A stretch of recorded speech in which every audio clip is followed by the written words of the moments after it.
breaking away from the organized system that we're currently in society, yeah, then we want to stand by those people and give evidence, give testimony, and give appeal to the things that are going on and the things that need to be changed or can be changed. Right. Such as legalization of certain substances, quote unquote, that sure may be questionable. What kind of substances are you talking about? Cannabis? Cannabis. Okay. Psychedelic mushrooms. Yeah.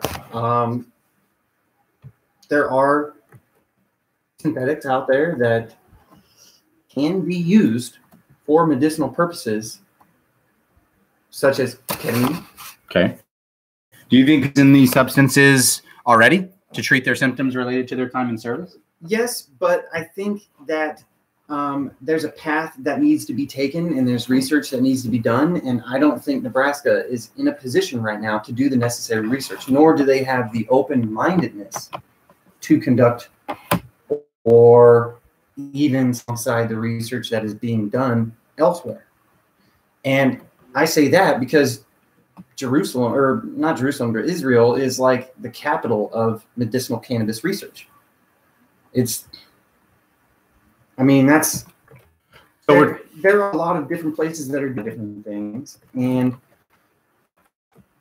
I honestly believe that should be kind of opening the dialogue a little bit and kind of listening to the people that Nebraska is, that Nebraska represents. If Nebraska is a community of people and they consider themselves to be true in the essence of community and involvement, then they need to open their eyes and ears to the things that are going on underneath it.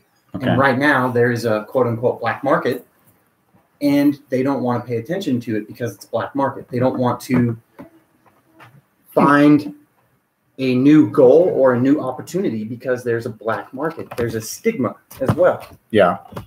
And so there's people in my live broadcast because they're in my hallway. I find it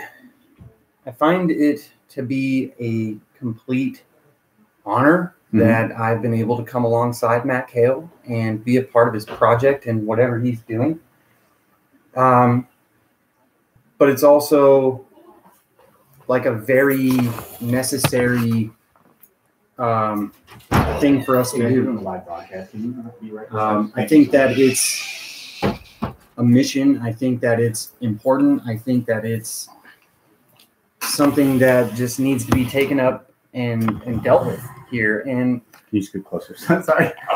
There it is. I think that the community of veterans here in Nebraska have a really big voice and they have a really big impact. And I think that that's also juxtaposed with the people that are riddled with diseases and disabilities and all those things. There's a community of people that are hurting. And like I said, they're dying. They're committing suicide. They're doing things that are awful, and they prefer different things. And these preferences are going with incrimination.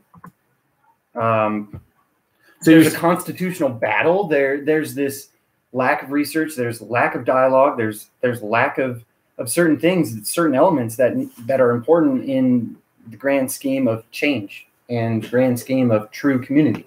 So veterans are finding peace and freedom through holistic treatment, natural therapy, and fellowship. In the states that are legal, and when we have opportunity to go to visit them, yes, the veteran community is benefiting 100%.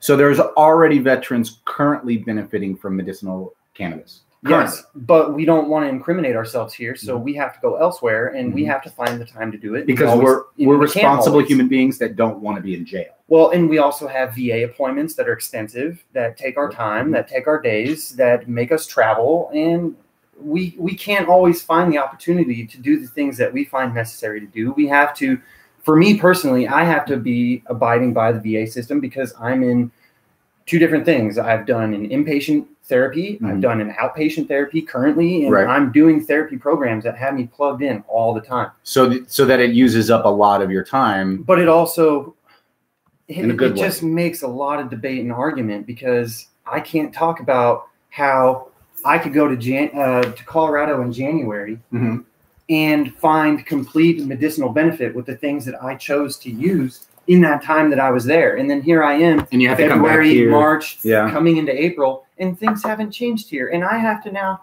figure out how can I travel to make surroundings and the people that are in my life. And it's difficult. And I think that I'm on a mission here because of Matt Kale and because of the time that it's taken me to figure out how I can care for myself, finding him, finding you, finding the things that we've collectively been completely 100% like diving into, committed to. I find it completely necessary that we have to make change. We have to be the people to make change, or at least we have to be the people to have the boldness, the balls, the cojones to do it. And I mean, honestly, it's hard. It's hard. Yeah, God, it sounds so cliche, man, but like we join the service. Mm-hmm. Less than 1/10% of the population joins the army. That means that 1% of the population or less is joining the military service. Yeah. It's a pretty elite group of folk. Except for it sounds so cliche, man, and it sounds so like, oh, I did the service and I'm a veteran and you're not, and who are you? You're not an American. But you're low. But running, that's not but it. Running from, let's check it out. In my opinion, running from that stigma, I don't know where the rocket is. Running from that stigma for me led me to be a fake Tim. Right. It made me be somebody I'm not. Because, and same thing with the Christian groups, the Christian organizations I was a part of and I was involved with, like by and large, dude, they exist to please and serve themselves mostly, a lot of them. And so because that's true, hey, these people in the back, they're funny. It's all right. For those of you listening and not watching, we're at an amazing place. I think we should plug real quick. I'm gonna digress. Is that okay? We're at Sozo. We're at Sozo Coffee Shop. Here in I'm gonna grab that cup right there, would you? It's got the brand on it. Yeah, there it is. Show them that is right there. Sozo Coffee Shop. They're amazing. Sozo. Okay, check this out, guys. This scone, this coffee, it's ridiculous. Like, where's my coffee? I got an Americano. Oh my god, it's great. So good. Tim earlier paid for this bad boy. I think it's fantastic. But so I went up to the front counter and I told her, I said, "Can I get a carafe of coffee?" Mm-hmm. She goes, "Oh, carafe, yeah."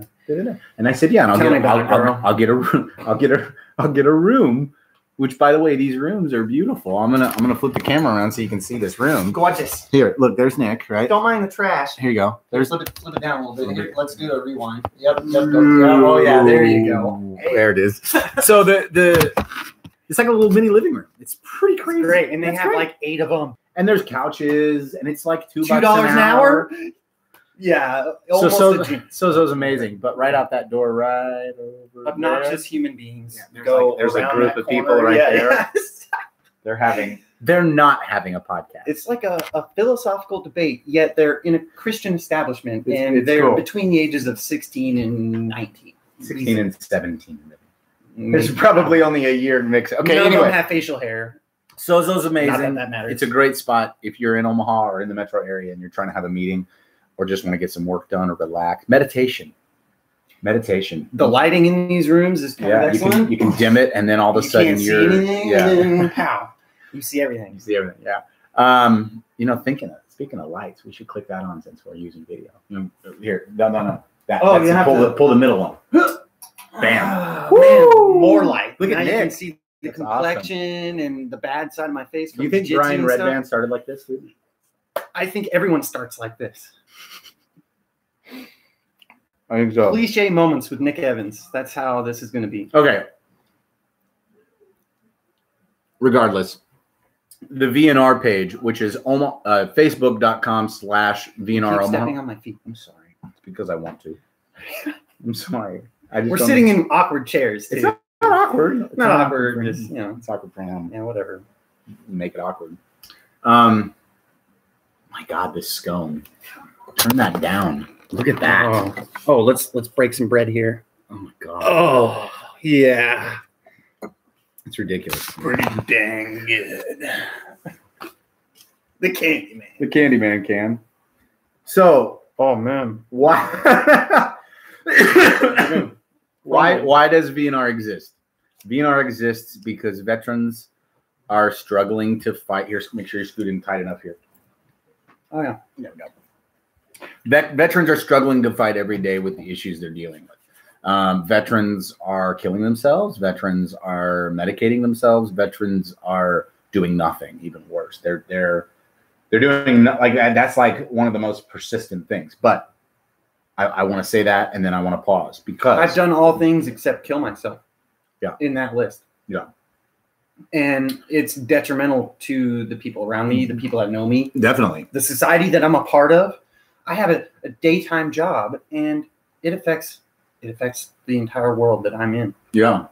I mean, I think that most veterans are completely unaware of the depth of what they're doing and how they're doing it. That being said, we're talking today, like the subject, I guess, if there is one, is truth. And that's what I put as the title to this live broadcast. And then when I shared it on my profile about 9 minutes ago, it's basically going to be a hyperlink.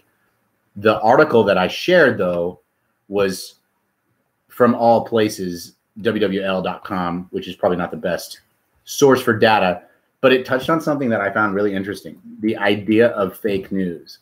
So I don't know if you know this or not. There's this guy. I don't know if you've ever seen or heard of him, but he has this hair. Name. He's got a suit often. Anderson Cooper? No, big nose, really annoying, loud. Oh, Donald Trump? Donald Trump, that's it. Oh, dang. Thanks, appreciate it. Yeah. Man. I always thought that maybe his hair wasn't actually hair, but I know what you were talking about. He always says fake news. I'm going to read this article. It was posted today, earlier this morning. Humans are not capable of being completely objective when it comes to the news, since the media are made up of humans, then expectations of complete objectivity in the news media are simply unrealistic. The ultimate truth, and this is from this Scoot article. I don't know who wrote the article. It was some human being that looks like, I don't know. What would you say that guy looks like right there? Is that a guy or a girl? Is the name Scoot? Scoot. Scoot? Am I pronouncing that? I thought it was Scott at first, and then I realized that there's two O's. Scoot is the site. Okay. Yeah. Okay. But David Bowie's little cousin wrote this name Scoot. The fact that the media are biased is not nearly as disturbing as the fact that there is a wholesale failure to recognize media bias in the media outlets. Individuals believe reflect their own personal. Yeah. So no, the ultimate truth about mainstream media is that it's biased. That's true. Yeah. That's what I skipped. I forgot to read that part. Yeah. But that part down there that it's saying that I'm gonna get to the failure to recognize media's bias in the media outlets individuals believe reflect their personal political ideologies. That's it. Yeah. So they're saying that ultimately, if you don't understand it, it's fake news. Ultimately, though, if you don't get it, if you don't understand this is where it's super crazy. Synchronicity. Everything working together. Zone. So yesterday I was thinking, it's all opinion. Yeah. There's CNN and then there's Fox News. Who do you have on those two sides? I'm not one or either of those sides, but you typically have one or two sides, black and white. It's clear as day. Right. And they say things. Mm-hmm. One side says one thing, the other side says the other. And then they push it. Mm-hmm. It's just a pushed opinion. So, the fact that it's biased is like the truest of facts. Because it's completely biased 100%. Hey, I sent you the link, by the way. So go share it from your profile when you get a second. I completely agree with you, except for the fact that truth is not, it's not subjective. There could be true things, especially the sounds that they're making is a true sound. How can a sound be true or untrue? Okay, so if a sound is true, then a sound also has to be untrue. How can a sound be untrue? I don't think it can be. Just because something is true doesn't mean it has to be untrue. That's not true. Right, but in order for a sound to be true, there has to be a degree of sound that is also untrue. Because are you saying that there's an untrue knock on a wood sound right now, and then there is? I'm saying that if you're asserting that sounds can have. Maybe we should go to the room next door. The philosophical debate. Well, maybe we should go there. Maybe we should go to Webster. He says that truth is a noun, the quality or state of being true. And then truth is the verb of. True is in accordance with fact or reality, or accurate, exact. Truly. True. No, that's an adverb. That's the adverb. The verb is to bring an object, wheel, or other construction into the exact shape, alignment, or position required. True and square. Yeah. Like it's a true 90-degree angle. Yeah. So that means that measurements can be untrue. It's a matter of perspective. No, I don't think it's just because there's a true 90-degree angle there. Is there an untrue 90? Does that mean that an 86-degree angle is an untrue angle? No. I'm saying just because there's a true 90-degree angle there doesn't mean that there's not a true 90-degree angle there. Okay. So you're saying 86 degrees can also be a true angle? It's an acute angle. No, I mean true as in like if you want a wall that's at 86 degrees, then square or true for that wall would be 80 degrees. That was the third or fourth definition of true. The first definition of truth is true. Oh, true. True. What is true? Yeah. So true is in accordance. 5 definitions down. No, that's not 5. That's the verb. Yeah. The main one is the adjective, which is pronounced true. Troo. So an 86-degree angle is a true 86-degree angle. It's truly 86. But then it's untrue in the act of a verb. Yeah, but as an adjective, it's a truly 86-degree angle. Synonyms for true are correct, accurate, right, verifiable, in accordance with facts. What actually you can use a level to find an 86-degree wall, and it's true. 46 and 2. What it takes to step through. Tool. You gotta listen to Tool every day, all day. Oh my God, I love Tool. And scones. Scones are cool. So truth is interesting. While you're sitting there sharing that, go do it, please. I'm not gonna share it right now. Man, come on. I'll do it after. But we want people to watch live. Well, we also if it's want on your profile. Okay. Coffee. But if it's on your profile, look right here. See, it's on my. Okay, so this right now is on my profile. Yeah. People that go to my profile can see it, but if they come to yours, they won't. They'll. Let's see. I was gonna get a 20 ounce, and they ended up marking it 12. Is that because you got a carafe of coffee? That's why. Yeah. So here's our live broadcast. Isn't that crazy? That's it, dude. Wow. It's all flipped and stuff. That's it. Flip the script. We're still learning about some of this stuff, but what excites me is that we don't have to wait around. We don't have to wait for stuff to be perfect before we do it. It's just happening. What we're doing right now is part of the impact that we have on the society that we live in. Yes. The community. Yes. People want to be the true community. Mm-hmm. People want to spend time around people that are real. Real, like true peoples, true legit. Downs to earths types of peoples. So I want to talk a little bit about meditation. Can we do that? Mindfulness, but not just mindfulness, particularly meditation. So I've been using this guy here, and I'm going to unplug him to show your camera people. And I'll post a link to it here in a little bit. But I've been using this guy to meditate. It's a guided meditation. It's 10 minutes. It's a dude. Cool dude. Is that bad that it's a dude? No, I just thought you were talking about your phone as a dude, and then I was like, as a person. Wait, is he talking about the mindfulness app, or is he talking about the phone? Here it is, right here. The guy's name is Mark Williams. 10-minute sitting meditation. Mindfulness meditation with Mark Williams. Guided meditation for mindfulness-based cognitive therapy. Oxford Mindfulness Center. Photos by Paul Thomas of 2010. Some beautiful snow geese there. The moral of the story is, I did it with Luis. My friend Luis was here with me. We were having a business meeting talking about work and stuff. We did it. We ended the meeting with 10 minutes of meditation. And I feel like I was embarrassed a bit. I felt kind of like it was my first church service with my friends from church. Why? Probably because because I don't want to spill it. Oh, sorry, we're debating quietly about water. Yeah, it's because I have a laptop. I'm sorry. Technology and water. All $289 I spent on this amazing HP. But the idea of mindfulness is not embarrassing at all. But the idea of meditation, practicing practice, the actual action of someone else. Yeah, it can be It's cool. It's embarrassing.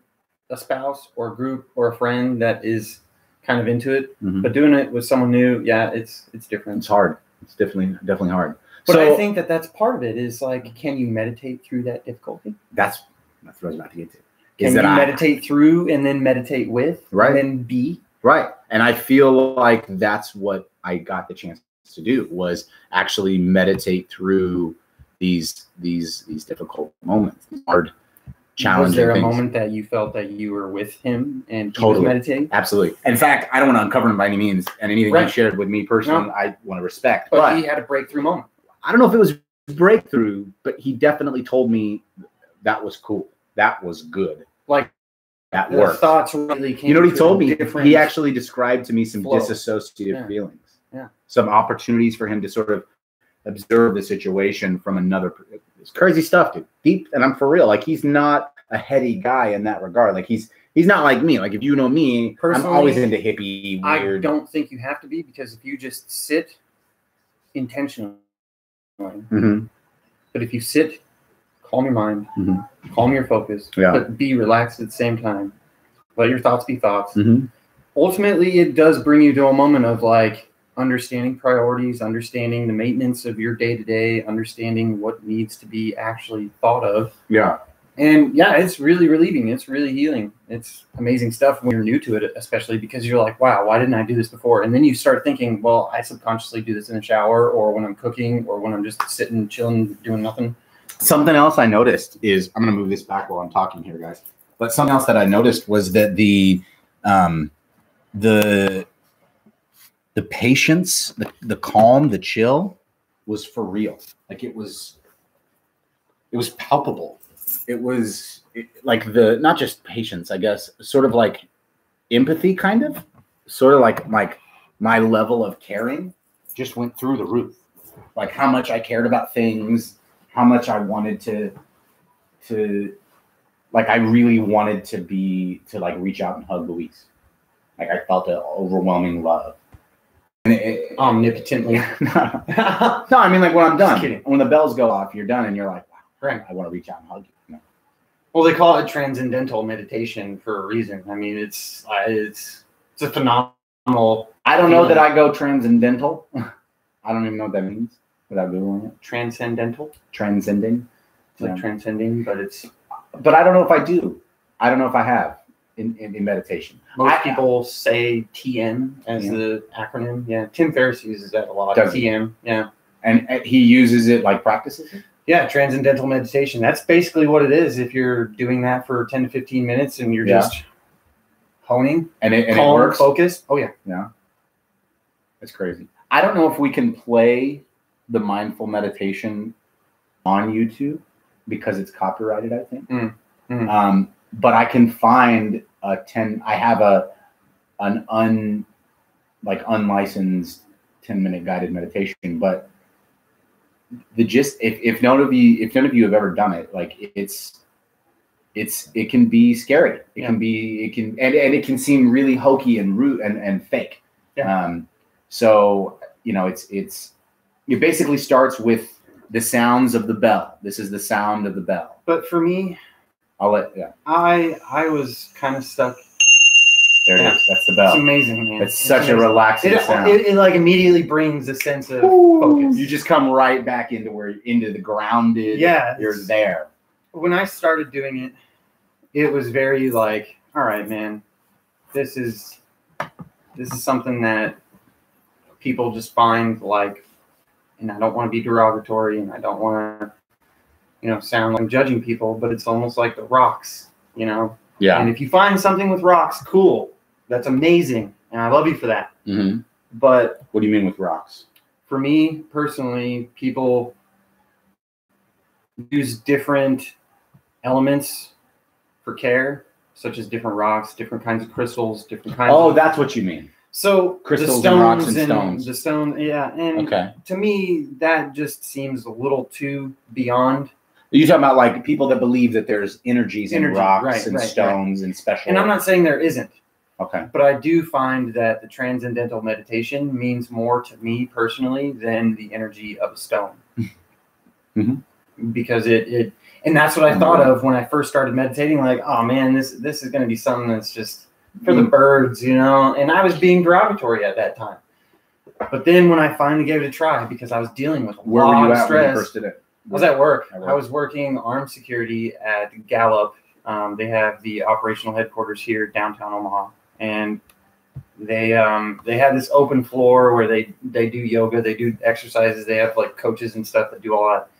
So I went up there over my lunch break one day, and yeah, it was like a time where it was like full of stress, full of a lot of anxiety and anger, and just a lot of self-hatred and hatred for the world and depression.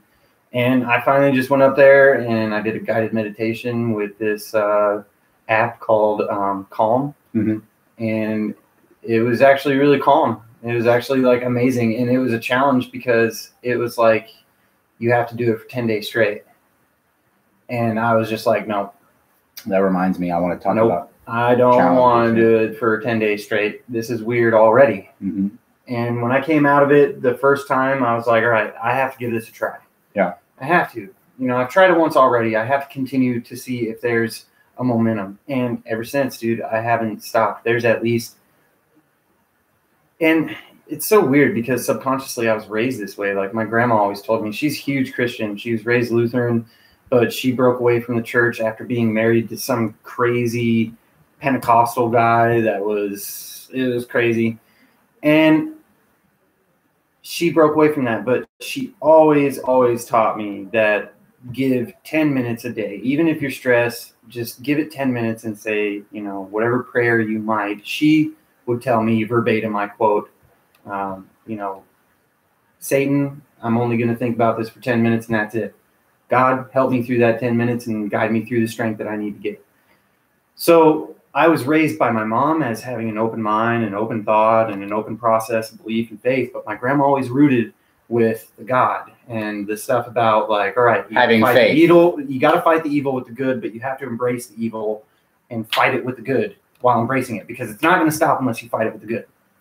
Really? So do you believe that still today? I believe that the transcendental meditation has opened up a new definition, a whole new scope of what that might be in my personal life. And honestly, I may not use the term Satan or God or atheistic or Buddhistic or Hinduistic terms or things, but there are thoughts that are coincided. There are thoughts that are lineated with those things that I try to find scope with. What do I deal with? How do I deal with the bad?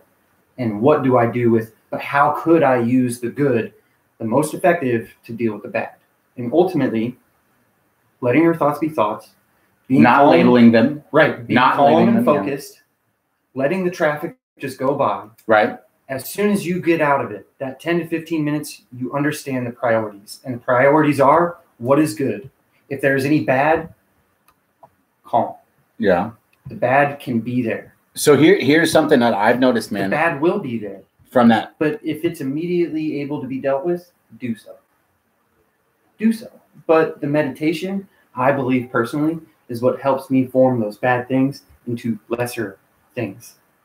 Labeling them as bad puts them on a pedestal. It puts them graduated. It puts them in greater opposition to me. When I make them a lesser, it just kind of stomps it a little bit, dampens it, kind of just puts the fire out and helps me go through what the priorities are and how I can just make it without breaking, you know? Making through without breaking my mind. And the meditation since that day has helped me tremendously. So do you feel like, because like for me, one of the big things has been not labeling thoughts, like not calling them good or bad. Or angry. Or sad. Or just their thoughts. It's just a thought. It comes in and I experience it. And even feelings, like it'll come in, I'll experience it, and then it'll leave. It'll come in, I'll experience it, and then it'll leave. You know what's crazy after the meditation? Is you find the true thoughts. They're there. The focus of the true thoughts that are actually real, that are fact, that you know, like I have rent due on the 1st of the month. But if you allow that thought to be greater than it is, it stresses you out. Definitely All you need to do is just pay rent on the 1st of the month. What? It's not that hard. It's not that hard. But I let it be. And so the meditation helps me focus on, okay, that's there. and that's true. Right. But it's not this big, and it's not here on my shoulders all the time. It's just it's there. Only there in my ears, in my eyes, and in my senses that, okay, I need to pay rent. That's it. That's it. It's just, it's there. It's happening. It's there. It's not like my mom or dad or brother or sister or family member dying. It's not like I have to find how I'm going to work that out. Mm-hmm. It's not like I'm doing something or thinking something to hurt myself or make others worry about my state of well-being. Mm-hmm. Rather, I am focusing on the things that need to be focused on, but allowing the things that don't need to be focused on pass through. Mm-hmm. They're focused on for a minute and gone, like you were saying. So it's like they're there. It's almost like giving them, for me, it's like giving them time to be thoughts. It's just like, I want to be a thought, poof. Poof. And they like run to the finish line, and that's it. I like to mirror them with emotions because they are not the same, but they work in the same way. You think of the emotions when you're there. Yeah. And when you're in thought, sometimes you think of those emotions either before, during, or after. And it's easier said than done, even after the experiences I've had with meditation. But it allows me to even focus on my emotions and not express meditation them. Does. Yes, not express them irrationally. Right. Because I'm giving thought to them now, mm-hmm. instead of just going all in with whatever emotion comes up. I'm not putting all my chips in and being, You can pick and choose which ones you want. I want this now. I want that. I don't need that right now. I want that. If an emotion comes through, just like a thought might, I stand. I don't waver, but I don't subject. Mm-hmm. And the meditation allows me to hone myself in the craft of maintaining focus and calm while choosing rational thoughts and behaviors, all while being on the path of figuring out what it is that is important that I actually need to focus on. So you feel like it gives you back my sense of being, my sense of humanity. Yes. Yeah. Do you think that something helped you unlock that? Like, I can tell you this, that like the time I had on the mountain, this last time in Colorado, it unlocked for me so much. It opened up my ability to understand life in a new way. And it opened up my understanding of meditation as a part of, I don't think everybody needs meditation. I think that people who have problems organizing their thoughts could use it. Now, everybody could use it and everybody could benefit, but particularly there's a group of people who have a hard time collecting their thoughts, and they're called veterans. They're predominantly known as the largest conglomerate group of human beings that occupy America, who are dealing with the largest chunk of psychological issues, in my opinion. I mean, that's just, and maybe I'm subjective, or maybe I'm not looking at things in a fair manner, but the way I look at it and the way I assess things is that this country is filled with people who have some inability to control their thoughts. And here's why I think that. Well, think of because, the hold on here. So if you think about, here's why I think it. It's not just because the large number of veterans who have deployed and come back and are now killing themselves or not taking drugs, more so because you have a rectangle box right in front of us, and you have a rectangle box over there. And that rectangle box is the largest contributing factor to mental illness, I believe, in my life, because it used to be the only way I could feel, because I would start to feel these bad things and it would be like, bang, I got to grab my phone, or I got to escape, or my dog, which, by the way, there's a dog down here in case you guys didn't know. If you're listening and not watching, there's a black dog. He's a trained dog. That's why you haven't heard him. All service dogs should be trained. If your service dog isn't trained, you're a jerk. Stop calling it a service dog. But the point is, I was using Boris, the service dog. So after coming down from the mountain last couple weeks ago, whatever it was, I leave Boris in the van sometimes. I leave Boris at home. I have Bluetooth headphones that I use as coping skills, right? Because I'll put it in the Rogan podcast or even one of ours. I'll listen to an old podcast. It'll be like, this is great. But that's escape. Now, it's not bad with Rogan. It's not bad with some podcasts. You should be, but it's an escape. So I'm watching my mind. And I'm taking my mind and I'm going, bang, slap, pound, let's do it. And I'm almost daring my brain to come back at me. It's like I'm taking my headphones off, I'm putting my dog down, I'm leaving any mood altering substance. Another thing. So I take California poppy extract, I take kava kava, I take Plexus Ease, I take all these substances. Which we've discussed these supplements as being amazing. Amazing. And I find that it is a path that veterans need to be on. Yeah. But right now, there's something about the mountain that you're discussing. Yeah. And the therapy program that I was part of. Right. It was heavy. Well, see, what I did is I had to detox. Yeah. And so coming back, you mean? Well, detoxing as far as like diet and different things that I consume. Okay. And time spent away, and the overall therapy, the overall just, I mean, the curriculum, the people, the atmosphere drove me into a completely different realm of mental care. Really? You know, really. And we might have been in different places, but I feel like we had the same experience. Yeah. Totally. I mean, we were at the same mountain. We were in the same person's house, but our experience was, it was mind blowing. It was amazing. And what it did for me is again, perspective, dude. It gave me the ability to look down this corridor of my problems and see the light at the end of the tunnel, or I should quote light too, the light at the end of the tunnel, and know that all these little doors along the way, bro, that's my trauma. Well, coming back, you know, and I zipped right by them, right? And my trauma was like, way back here, and now I'm coming back, and it's like, let's open those doors up. I'm slapping, I'm pounding, I'm going right down that corridor because I'm done with those doors being closed all the time. You know what I'm saying? I'm done with not feeling anything. Right. And I think that that's what's helped me with coming back is like, yeah, I might have been meditating and practiced meditating for a couple of years and it's helped me. But like ever since that time away and just getting the therapy I needed, the meditation has been changed. New. And it's made me new. You know, it's so much new. Everything's new. And it's so crazy. It continues to be new. Even sleeping and dreaming. Dude, things. Sleeping. It's I slept for 7 hours, Nick. It's crazy, man. 7 hours. It's crazy. Straight.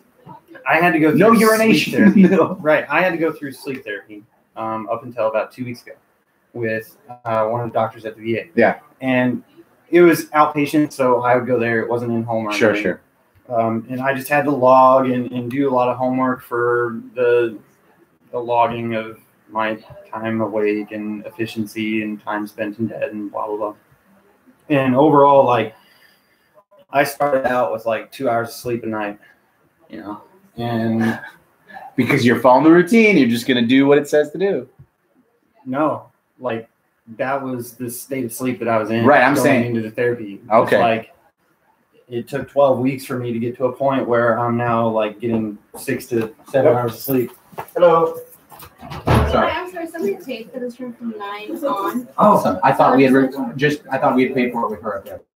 I thought we had not a problem. No, we'll pack up. We'll wrap up here in just. Yep. Okay, I'm sorry. No worries. Give us just 1 second. Sorry, so folks. much, Looks like we got to go. We actually spent our time here. It's 9 o'clock. It's 9 o'clock. But yep, listen, here's the thing.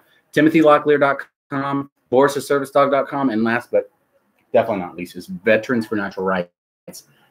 Yeah. And then, Facebook.com/VNR Omaha. You guys need to check those things out. They exist to help you as a veteran. You're a beautiful human being. Please don't give up. We will continue more conversation later on. Yes, we will. Love you, folks. We're going to end this live stream. Yes. Thank you guys so much.